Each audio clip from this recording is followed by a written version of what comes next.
that smell. Oh, hi. Welcome to Stories from the Cauldron. I'm David LeBaron, and this episode is about my very favorite plant, sage. I love sage. One whiff and I'm in a new world, you know? The wonderful thing about sage is it comes from all over the world. It's amazing. Even its name comes from a Roman word, salvia, which means health. Yeah, the Mediterraneans, they loved sage in food and festivals and rituals and rites and protection. It's all over Europe. And of course, we're probably very familiar with it for the Native Americans who used it a lot for ceremonies. It's in folklore, it's everywhere. But I don't want to talk about the academics, and I don't want to talk about all the cultural differences. I want to talk about the one cool thing that seems to thread all these stories together, and that is cleansing. Sometimes you have to take a shower, you know? Sometimes you have to get a ritual bath and just get all the gook off, all the toxicity, get it off, get it gone. Or maybe you gotta take a sacred space and you gotta make it neutral, you gotta get rid of stuff, right? So that's what sage does. I mean, I don't know, maybe you live in a beautiful farm with a babbling creek you bathe in every day as you harvest marigolds or something. And that's awesome, but that's not where I live. I live in a major city, and I like living in a major city. And, we just go through lots of toxic things and toxic people and situations. So sometimes you need that bath or that scent to just alleviate that and get rid of it. And that's so important. And the function of sage, and as importantly, the magical next step after sage. That's the real secret. It's hard because people are really intense when it comes to talking about herbs. Like, they have very specific feelings about it. And sometimes that's great, and sometimes it's overwhelming, and sometimes it makes it sort of scary, or you don't want it the wrong way. I used to burn giant things of sage in college to the point where we're all coughing. We couldn't finish the ritual because we couldn't breathe. And as I got older, I used less and less sage. And then once I was in a workshop with this wonderful cackling crone, who I believe was Shumash, and she said, burning too much sage is like abusing children, it's abusing the plants of the earth mother. That was a beautiful way to word that. And she said, I can cleanse my entire tribe with one leaf. And I was like, that's cool. So I was doing a very public ritual, and I used one leaf. It totally worked. It was amazing. I was like, yes. That was great. And then other times, people are being intense. I was doing this ritual once, and I needed sage. And I assumed I had sage because, I am me, and, there's always sage somewhere. But in the middle of it, I realized I didn't have any. I was sageless. So I had to stop what I was doing. I was really annoyed. Note to self, note to everybody. When you're doing a ritual, make sure you have all of your stuff before you begin. So anyway, I put everything on pause, got in my car, drove down to a little magic store, and I just sort of kind of frantically grabbed a bunch of sage and brought it up to the counter, and this witch totally yelled at me. They were like, what are you buying all this sage for? This is a ridiculous amount of sage. And do you even know what this is for? I was kind of wearing a polo shirt, so I probably didn't look witchy. And I was like, okay, yeah, I know, I just need it. And she was like, and she got the white sage. She was like, this is only used for exorcisms. Are you doing an exorcism? And I said, yes, of course I am. And I was totally lying because I just wanted it. I wanted to get back to do my thing I wanted to do. But at the same time, I also realized that I was not being intentional. I was not being mindful. I was not respecting the sage and what I wanted it to do for me, what magical next step I wanted to take with it. I was just sort of being frantic. So they had every right to call me out, I guess. Third story is, which I really resonate with, is there's a wonderful teacher healer named Griffin who works at the Green Man store in Burbank, and he's lovely. And when he talks about sage, and I'm going to totally misquote him, sorry, Griffin, he says that sage is a beautiful purifier and a cleansing, but the most important thing is what do you put in the space next? Right? Out at all the nonsense, now what goes into the space. And that really resonates with me. It's sort of how I've always been using it. So that was sort of lovely, and that's what I want to share with you. That as we're cleansing, what happens next? What do we do? So the next magical step. So today, I invited my friend Shanna Beauchamp to come, and she is our sort of coven sage grower, as it were. She's quite good at it. And she's going to come and give some advice on how to grow it and what to do with it, and how to dry it and stuff like that. And then we're going to do a little goddess ritual. And then we're going to have a purification of a space. And then we're going to do a magical next step. Now, I'm not going to tell you what the magical next step is, because I want you to watch the video. But I'm also not going to tell you what it is, because I haven't decided yet. But we'll figure that out when she comes, and we'll work it out. So, get that. Burn some sage, man. Hang out with me, and let's meet Shanna and have some fun. Let's get on the same sage page.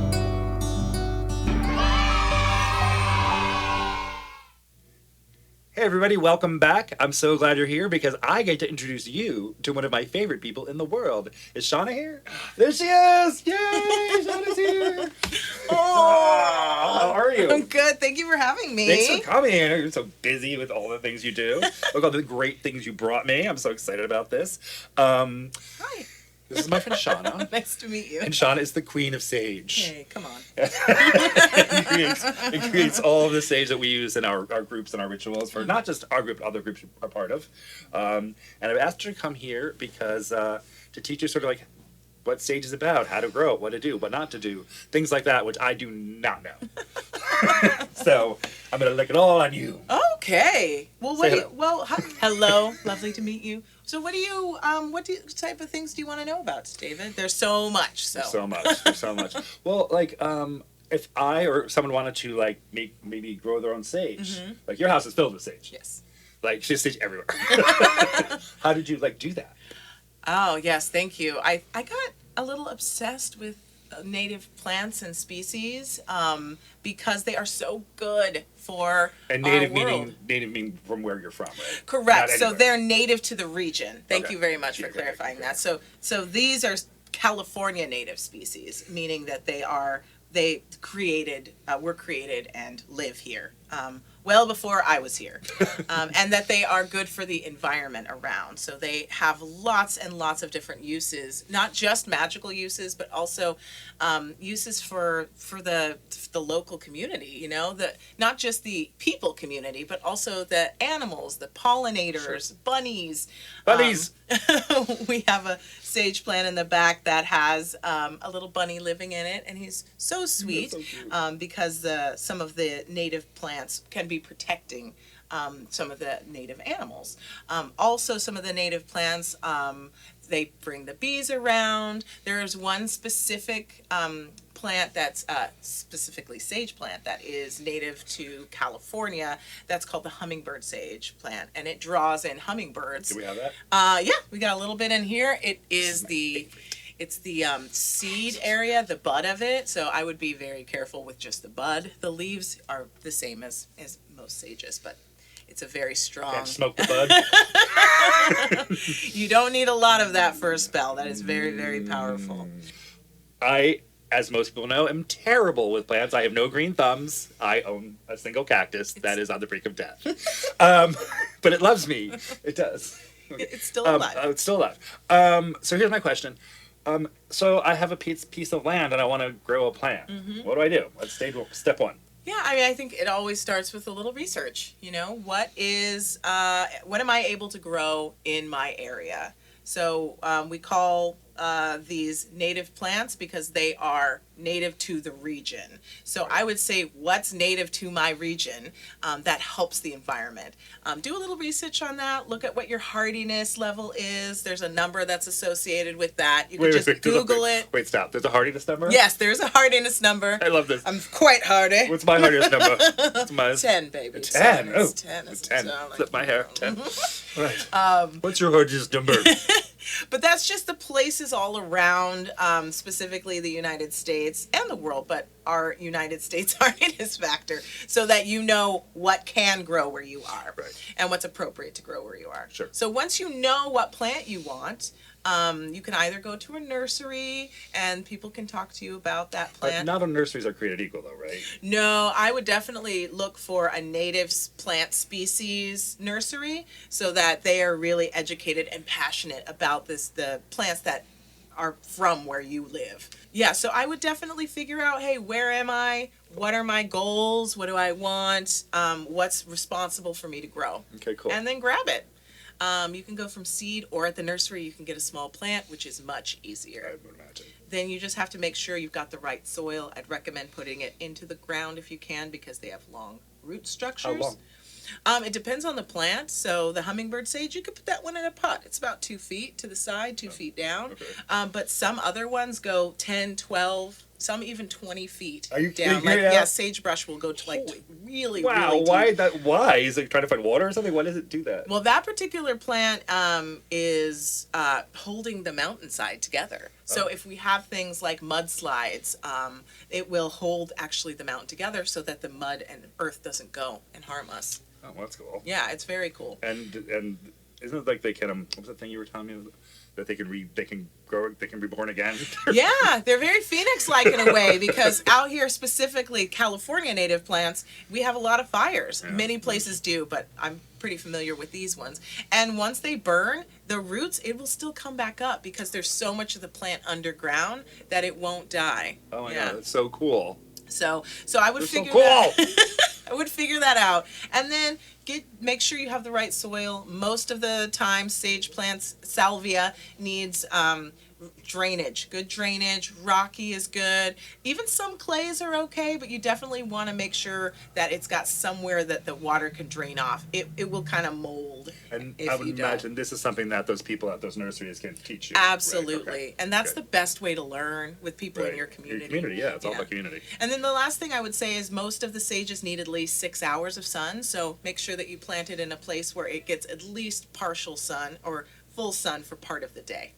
Okay, so now we got our plant and it grows, right? Yeah. And You it likes just us. water it, and then once it's established, it needs very little. What's that mean, established? So just whenever the roots go deep into the ground, enough for it to survive on its own. Copy that. It can access water and nutrients from the soil. So and you picked these this morning, right? You show me that? Yeah. This one's black sage, purple sage. I always imagined you harvesting sage like in the dark moon with like a silver thumbing knife and be like, ha ha ha ha! I cast this for the mother. I cast this to the maiden and to the crown. And see, that does happen, but most of the I do it. Most of the time, it's me in a robe wandering around, muttering, grabbing and going. I love it. So this is where the sage you typically find at like a basic store or like a magic store or like Hallmark or something. Yeah. And I don't want to make it sound corporate-y, but not all places are equal. And some places really ethically source their sage, and some places do not. Right. Right. So I mean, that's something to be watch out for. And also, if I ever got this, I would take it all off the bound and use it one piece at a time. Right. That's what I would do. This is more like what our sage looks like when we do it for our group. And this is like That's good the for a black couple. sage before. Yeah. Well, we're gonna get to rolling in a second, but I want to talk about the other things you've got here. Yeah, You've got there's. this cool thing. So, that was a gift from a powerful witch for my birthday, David LeBaron. It's good. Still good. Yeah, That's some it's sage still oil. very powerful. You can also use it in your ritual baths. You do not need a lot. You don't want to make it all in your drain or What else anything is in like here? that. This has got like different salts and different like lavender, just an herb medley, things that make you feel good and reset you and cleanse you. Sage spray. Sage spray is a great way if you aren't Can I able spray to. this? Okay, we can spray it. We're good. I Okay. had to make sure that we were gonna get in trouble. What are you gonna put into it though? So we've saged ourselves, and now the next step is hugs. Love. Put the love inside of it. Yeah, sometimes you can't actually make smoke, so a sage spray is a Right. great thing to do instead. Well, we're gonna go to the park in a bit, and we're gonna bring the spray because we can't, burn in the parks because that's terrible to do to the park. But this is cool. This is calling me. I mean, obviously it's a candle. But talk to me about it. Yeah, well, I also love to make candles.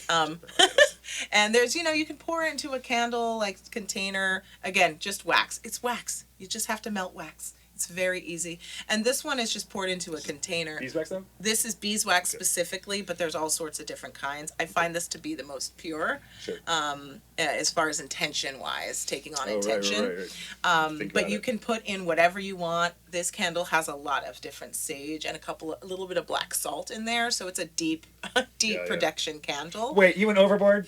Stop it. Yes, always. And so do you also, I mean, obviously the rolling is probably very intentional too. Yeah, exactly. So when it's still warm, you take it out, and I like to roll it on a wooden board, but you roll it and you put your intention into the candle. So and as it dries, it becomes that. It's like a little spell to go. It is, yep. Spell on the go. You're welcome to dress it more, but she's ready to go. Yeah. And do you sell these things? I know you sell candles sometimes, I've seen. I mean, we'll do some like festivals or markets from time to time, but I think it's less about making money and it's more about being part of the community, meeting other like people in our community, other witches, other people who believe in beautiful and interesting ways.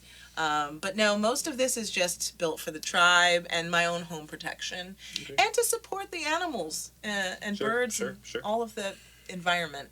So we know how to grow sage, and we know how to harvest it now. In the dark of the moon. No, I was kidding. And so now maybe we'll roll some. Let's roll our own. Pick one you want to roll. Which one do I like? I'm gonna go with this one right here. This is the black sage. Is this the purple? That's the purple sage. That's yeah. That's no offense. I love you, but I'm gonna go with this one. Well, surprise. I might have written a little poem for us. No, not you. Yeah, it's a little sage poem, a poem and sage, or poem and roll, poem and roll, poem and roll, poem and roll. We're gonna poem and roll, and I'm making sure it's gonna be very hearty. I want in. All right, let's do this. All right. All right. So, am I doing this right? Yes, you're doing great. I don't want to mess it up. No, you can. There's no wrong way. You just want to hold it together to dry. Okay. All right. Okay. Hold it together, sir. You're trying to be hearty. All right. Let's start with a little poem. Okay, lovely. Yeah, let's do it. Great old mother was deciding the medicines of all things that were and would one day be. Things of plants and minerals and rocks. And she molded and she mixed it all together round and abound. She put things into the earth, into the river, into the fire, and into the air. Some of the air medicines you might know as Stinking by Skunk and Beetle, but also pretty scents to carry winds home. Some are very practical, like tree bark to cool a sore throat, or drying mud to pull sickness. On and on she went. Oh, over elements and things that crawled, things that blew, that flew and grew. But there was something missing. Because as the mother knows the all is everything and nothing, she knew as she created all of these cures, there was also being created ills. As well, all these medicines needed some safe place to be arranged and worked on, some sort of special place, some sort of sacred space. She needed something that would not quite protect in the way of a ward stone, but that protected by neutralizing malignancies or evil thoughts or dangers or just plain old bad vibes. Bad vibes. But like so many good things, these came in many flavors. There were so many different kinds and types of bad vibes. What was she to do? Mother was stumped. She thought and she thought and she thought. And then she grabbed sunlight and brought it through a rock stone. And she thunk some more. She needed something that had purpose. But in one purpose and in many different ways. Were types. Were specified power. Power. And just then, she felt a tug at her apron. And she looked down, and there was sage. It was growing. And she realized it had the power to protect, to neutralize, to cleanse, to purify. And so many wonderful thoughts went through her mighty head. And she saw before her all the possibilities of different types of the magical plant. So she grew and she cultivated as many as she could and left it to us to figure out different ways and types too. Oh, some dark, some white, some purple, oh so bright. Some with gold and one with a stripe of red that was oh so bold. Oh. And scents to make no sense. Some reek and some so subtle. Some to season meats and one to burst a hummingbird's bubble. But all for the one and the many, little sage grew in all its forms and all its faces, in all sorts of places, and it agreed to be bound and understood. and we are graced with the goddess great good. Yes, we are. It's looking good. It's looking good. Yeah, yours is better. We need a little, just blow some knots in it. Yeah. Yes, beautiful. Okay. Beautiful. Should we head off to the park? Are you ready? Sure. Yeah, let's do it. Let's do it. Park. Sister, Welcome, sister. welcome. Magic? Yes, magic. Let's purify this space and make it sacred to the goddess Earth, to the spirits, and to the ancestors. Yes. Let us begin with north for the earth, as sage, being a plant itself, is from the north. Blessed be the space to the north, all elements of earth, the great lady with flowers afoot, skipping in meadows, limbs growing tall as trees, creatures high, creatures low, creatures running to and fro, dance the dance of the mother, fertile and loving, with sage roots digging wisdom into the earth. Blessed be the north. Blessed be the north. Blessed be this space to the east. Dawn's first breath, gasp of life, winds run and win. Playfully, unworryingly whirl about, winged things sing. Knowledge that which can be spoken and breathe the scent of mighty sage into the air. Blessed be the east. Blessed be the east. Blessed be the space to the south. Fairy fires burning bright, passion of dancing light, twirling, heating up the blood of passion. Glory, honor of folks great and small, known deeds to be done to the great burning of sage fire. The great changer explodes power from a single leaf of sage back to the fire. Blessed be the south. Blessed be the south. Blessed be this space to the west. Water and waves, wise and derive, spinning wisdom of intuition, emotion and tears, from bogs to crooked creek, to river, to ocean's vast waterways, pathways, and doorways, to the magical ones, the shining ones, the mighty ones, the ancestors. Sage is watered through the sweat and toil and returns again and again to the source, the dripping drop of water. Blessed be the west. Blessed be the west. We bless this circle once, we bless this circle twice, we bless this circle thrice. This circle is forged in purification. This circle is forged in beauty. This circle is forged in wisdom. This circle is forged in love. This circle is forged in ancestors. This circle is forged in fabulousness. This circle is This circle is forged. Sister, Sister, what would she add to the pot? oh, this now sacred space, a little magical next step. Yes. But what would you add?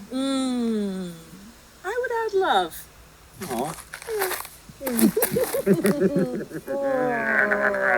I love you. Oh, I love you. So now this space is filled with love of the goddess, love of the ancestors, and the love of friendship. I love you. Let's get to work. Let's do it. All right. Witch's job is never done. That was nice. That was nice. It was really nice. After we created a sacred space and we filled it with love, we then proceeded to have a little ritual of our own, which we may or may not share with you in a future episode. I hope you'll come back. Of course. I'd love that. Yes, there's so many folklores and legends and myths and stories about sage. I could probably do a second episode of Sage if anyone wants it. Sage 2, still smudging. Whoever likes a sequel, we do live in Hollywood, right? Always. Not a prequel. No, stop with the prequels. I'm sorry. I don't know what I'm talking about. Anyway, thank you for being here and thank you for hanging out with me. And I hope you enjoyed that ritual. And what was your magical next step? What is your magical next step? What are you going to add to the pot? All right, let me know. And comment and et cetera, and follow. And I'm going to go back to listening to more stories from the cauldron. In this case, via the tarot. What's up? How's it going for me? You in danger, girl. Let me say that. I'm not in danger. Oh, look at that. You're in danger, girl. I'm a page. You better watch them pentacles. I'm smudging your deck. No, do it again. What's this guy? Oh, Actually, this is a really good read. Oh, Yeah. actually, this is a good read. Yeah. You got two of some of the better Nice, cards nice. here. I pulled that one like 3 times yesterday. Yeah? Yeah.